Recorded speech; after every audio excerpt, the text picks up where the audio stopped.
Cosmic Y headquarters has finally made the decision to terraform Mars, and their ambitions to play God have become a reality. Data that was collected over the years and sent back by rovers as well as other scientific data collected on the planet seemed perfect. Mars having almost 12 hours of day and 12 hours of night scheduled seemed the perfect place to create a new Eden. Equipment had been launched and scheduled to land in 7 months, while the crew of astronauts, mission specialists, flight surgeons, and payload specialists all finalized their final briefing before launch, and would arrive and land shortly after the equipment landed. The starship carrying this crew was called Atom 1, and was finally ready for launch. The crew shot off into space in the starship with no issues to report, and everything was smooth traveling. After reporting back to headquarters, and getting the okay to load into the sleep pods, the crew all closed themselves inside the pods, closed their eyes, and just like that, a voice spoke over the speaker as the sleep pods opened.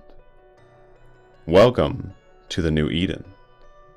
We are in orbit and will land shortly." The crew gathered themselves, took in the proper hydration and nutrients before they took the first steps on the red planet. Their first order was to locate and check the equipment drop, and retrieve the rovers and other useful items needed. The crew members suited up into the new state-of-the-art spacesuits that were sleek and mobile. Helmets were fitted with a polycarbonate interactive visor, capable of full communication for the crew members and everyone at Cosmic Y headquarters. Everyone was ready and made their way to the docking station. As the crew walked out, they were all taken aback by the beauty of this new planet. The red rocks and mountains looked surreal under the darkness of space. Nighttime was arriving soon, so they all had to hurry. But once they finally came upon their equipment, they knew something wasn't right. It looked as if it had already been unloaded, but was scattered everywhere. Some of it obviously broken.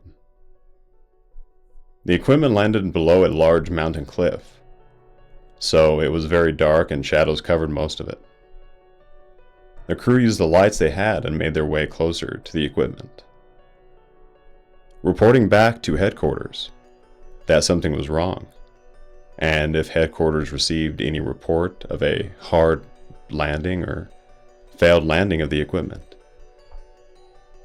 Headquarters responded back promptly to the crew stating everything reported back fine after the equipment landed successfully.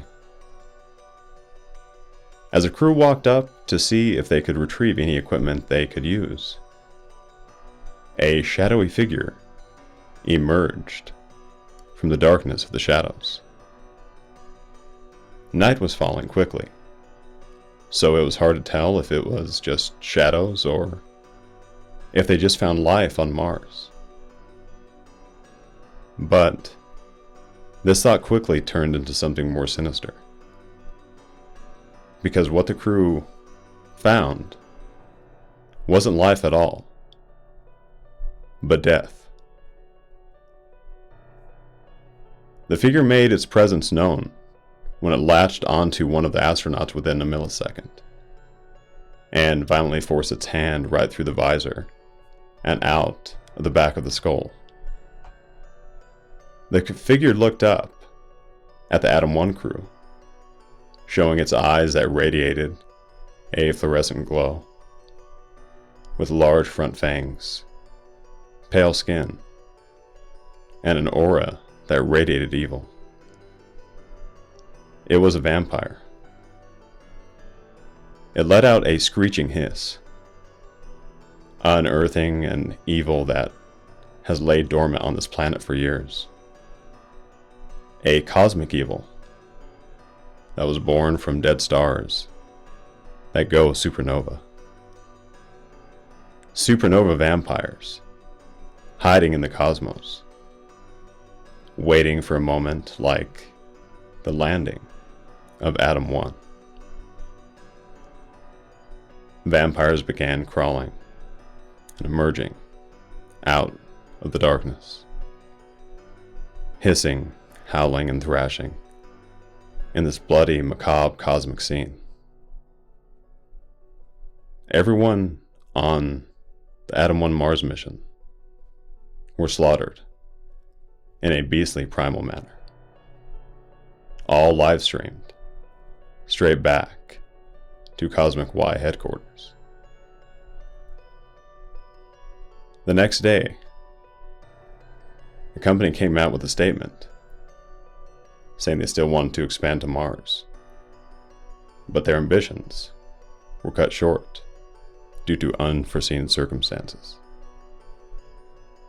No one ever heard about that mission again.